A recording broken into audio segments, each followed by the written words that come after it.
always find your way to higher ground. May you always keep your head held up high. Pretty little thing, you're a diamond in the rough, shining from within. I can tell that you're tough. Just the sight of you when I'm at my weakest point makes a world of difference, oh you make me strong. Pretty little thing, you're a diamond in the rough, shining from within. I can tell that you're tough.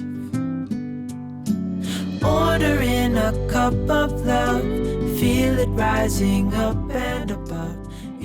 캐나다에 살면서 제일 불편하다고 느낄 수 있는 부분 중에 하나가 저는 개인적으로 병원 가는 걸 손에 꼽을 수 있다고 생각하거든요. 근데 제가 이렇게 이야기하면 반문하는 분들도 분명히 계실 거예요. 왜냐면 많은 분들이 아시는 것처럼 캐나다 같은 경우는 이제 진료받는 것부터 시작해서 치료받는 거 모든 이제 병원에서 받는 케어를 무료로 받을 수가 있습니다. 그래서 저희 같은 경우도 이번에 이든이를 낳으러 이제 병원에 갔잖아요. 그래서 처음 출산 준비하는 것부터 시작해서 뭐 출산하는 이제 제왕절개하는 수술, 그리고 수술 끝나고 이제 이틀 동안 병원에 입원해 있는 것까지 그 모든 과정을 포함해서 병원비에 대한 언급은 이제 단 한 번도 없었죠. 왜냐하면 모든 게 다 무료니까. 그래서 병원 가보신 분들은 아시겠지만 뭐 인포메이션 센터나 뭐 한국처럼 접수 창구 이런 거는 다 있는데 이제 병원비를 내는 수납 창구 같은 경우는 캐나다 병원에는 존재하지가 않습니다. 근데 이제 예외는 있어요. 그 모든 사람들한테 무료 혜택을 주는 건 아니고 제가 알기로는 관광비자를 포함해서 몇 가지 이제 예외적인 케이스가 있습니다. 그런 사람들은 이제 병원에서 치료를 받게 되면 진료비를 내야 되는 걸로 알고 있어요. 그래서 이제 몇 가지 그 예외적인 케이스들을 제외하고는 캐나다에 사는 모든 국민들은 의료 혜택을 이제 경제적인 차별 없이 무료로 다 받을 수가 있습니다. 근데 이런 부분이 뭐 치료비 포함해서 수술비, 뭐 진료비 다 무료라는 게 어떻게 보면 굉장히 큰 장점이 될 수가 있지만 그렇게 장점이 큰 만큼 이제 어떻게 보면 단점이라고 할 수 있는 부분도 분명히 존재한다는 거를 생각할 필요가 있는 것 같아요. 제가 캐나다에 살면서 느끼는 거는 돈이 없어도 치료를 다 받을 수 있고 살 수 있지만 그 반대로 돈이 있어도 죽을 수 있는 게 캐나다의 의료 시스템이라고 저는 생각을 합니다. 제가 캐나다에 살면서 병원 갈 일이 사실 많이 없었어요. 근데 이제 최근에 아보츠포드로 이사 오고 나서 응급실을 갈 일이 생겼었습니다. 정말 최근 일이에요. 그러니까 제가 일을 하고 있을 때 낮에 엘리가 집에 있다가 화장실에서 이제 갑자기 이제 의식을 잃고 쓰러지는 일이 생겼었어요. 근데 이제 그게 나중에 알고 보니까 뭐 산모가 이제 아이를 출산하고 나서 그렇게 의식을 잃는 경우가 가끔 있다고 하더라고요. 다행히 이제 집에 장모님이 계셔가지고 저한테 계속 이제 전화를 하신 거죠. 제가 딱 마침 퇴근하는 시간대랑 거의 비슷하게 겹쳐가지고 제가 이제 퇴근하고 빨리 집에 와서 엘리를 데리고 응급실을 가는 일이 생겼었습니다. 응급실을 간 이유는 엘리가 의식을 잃고 쓰러지면서 화장실 뭐 바닥인가 어디에 이제 턱을 부딪혀가지고 턱이 이쪽이 찢어졌어요. 완전히 찢어져가지고 이게 찢어진 데가 다 보일 정도로. 그래서 이거를 꼬매야 되는 상황인 것 같아가지고 이제 응급실로 저희가 갔습니다.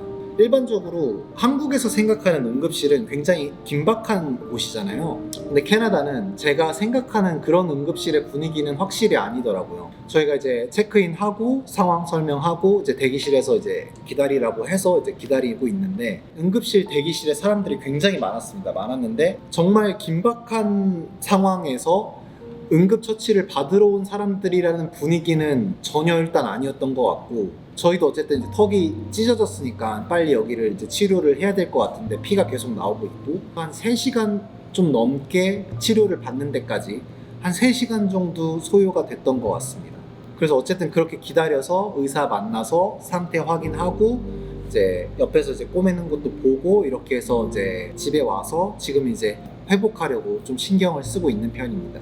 그래도 제가 생각했을 때는 이제 엘리가 산모이기도 하고 피가 계속해서 나고 있는 상황이었어서 3시간 정도밖에 안 걸렸다고 생각을 해요. 흔히 이야기하는 게 캐나다 응급실 같은 경우는 접수한 순서나 뭐 진찰하는 거는 순서랑은 관계없이 치료를 받아야 하는 환자의 상황이 얼마나 위중하고 급박하냐에 따라서 치료를 받는 순서가 정해지기 때문에 그나마 3시간이면 좀 빨리 치료를 받는 편에 속한다고 저는 생각을 하거든요. 뭐 응급실뿐만이 아니고 이제 캐나다에서 치료를 받기 위해서 병원에 가면 일반적으로 특히 한국 사람들이 생각하기에는 굉장히 오랜 시간을 기다려야 되고 좀 답답하고 느리다고 생각을 하게 되는 면이 있는 것 같아요. 그래서 실제로 캐나다에서 치료를 받으면 무료로 치료를 받을 수 있다는 장점이 있음에도 불구하고 돈을 내는 한이 있더라도 한국에 돌아가서 치료를 받는 사람들도 생각보다 꽤 많은 편입니다.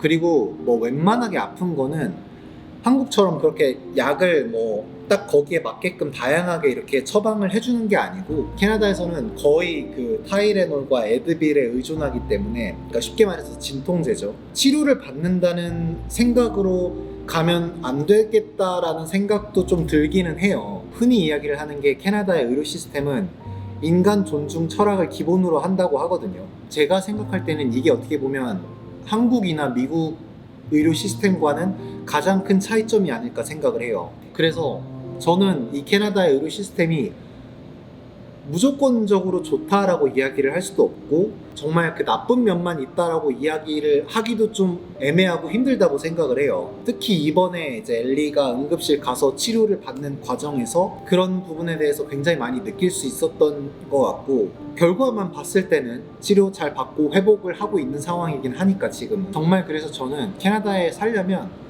일단 아프지 않고 건강한 게 제일 최선이라고 생각을 하고, 너무 당연한 이야기겠지만 물론 이 캐나다랑 한국의 의료 시스템을 직접적으로 비교할 수는 없다고 저는 생각을 하거든요. 그래서 뭐 뉴스 같은 거 보면 정부가 이렇게 새로 바뀔 때마다 이런 이제 의료 체계의 뭐라고 하지, 문제점 이런 거를 보완하고 뭐 바꾼다고 이야기를 항상 하는 것 같은데 지금까지는 뭐 크게 바뀐 거는 없는 것 같고, 사실 뭐 앞으로 계속해서 어떤 식으로 바뀔지 상황을 좀 지켜봐야 될 것 같긴 해요. 그래서 뭐 아무튼 최근에 이런 엘리가 또 다치기도 했고 좀 그런 해프닝 아닌 해프닝이 있었는데, 캐나다 살고 계신 여러분들도 이제 웬만하면 다치지 않고 건강하게 병원에 갈 일을 좀 최소화할 수 있게끔 그렇게 할 수 있으면 그게 제일 좋은 것 같다는 생각을 좀 하게 되는 것 같습니다.